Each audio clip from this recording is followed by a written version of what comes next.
মাত্র 1000 টাকা ইনভেস্ট করে আপনি ক্রুড অয়েল মিনিতে কিন্তু ফিউচার ট্রেড করতে পারবেন।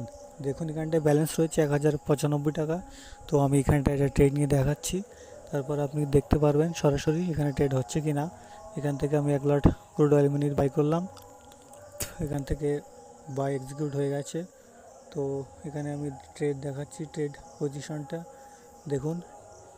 পজিশনে ক্লিক করলাম, এখানে সব কিছু বাই কোয়ান্টিটি সব কিছু শো করছে। M2M দেখুন 67 টাকা লস দেখাচ্ছে, 117 টাকা লস দেখাচ্ছে, 97 টাকা লস দেখাচ্ছে। তো এখান থেকে এক্সিট করার জায়গা রয়েছে এবং আমরা হোল্ড করব কিছুক্ষণ, তারপরে আবার কন্টিনিউ করব এখান থেকে।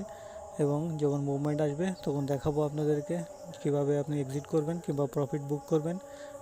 তো দেখুন এখানে ওয়েট করার পর এখন কিন্তু 500 টাকার মতো প্রফিট চলছে, 570 টাকা 72 টাকা এরকম চলছে, 600 টাকা 622 টাকা। তো এখানটায় আমরা যে ট্রেড প্ল্যান করেছিলাম সেটি কিন্তু আমাদের টার্গেটের কাছাকাছি চলে এসছে। তো এখানে দেখুন আমরা যে ট্রেড করে নিয়েছিলাম সাপোর্ট থেকে বাই করেছিলাম এবং নিয়ারেস্ট যে হাই রয়েছে সে পর্যন্ত আমাদের টার্গেট থাকবে।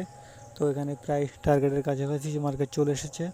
তাই প্ল্যান করব কোথায় বুক করব, সেটার একটা প্ল্যান এখান থেকে আমরা সিলেক্ট করব। তো দেখুন ম্যাক্সিমাম যে হাই নিয়ারেস্ট হাই রয়েছে এখানটায় 856। তো এর কাছাকাছি আমরা বুক করব এখান থেকে। তো দেখুন এখানটায় প্রফিট 700 টাকা মতো চলে এসছে। 1000 টাকা ডিপোজিট করে আমরা 700 টাকা প্রফিট বুক করছি, মানে 70% কিন্তু প্রফিট করছি। তো এখানটায় আমরা বুক করে নিলাম, আমাদের ট্রেড এখানে ক্লোজ হয়ে গেল। এখানে দেখুন আমাদের ট্রেড কমপ্লিট হয়ে গেছে। তো আমরা এখানে দেখব টোটাল ব্যালেন্স কত হয়েছে। আগে আমাদের 1095 টাকা ছিল, এখন দেখুন 1781 টাকা ব্যালেন্স হয়েছে, মানে প্রায় 700 টাকার মতো প্রফিট হয়েছে। তো আপনি এইভাবে কাজ করতে পারেন, মাত্র 1000 টাকা ডিপোজিট করে আপনি ক্রুড অয়েলের মিনিতে ফিউচার ট্রেড করতে পারবেন।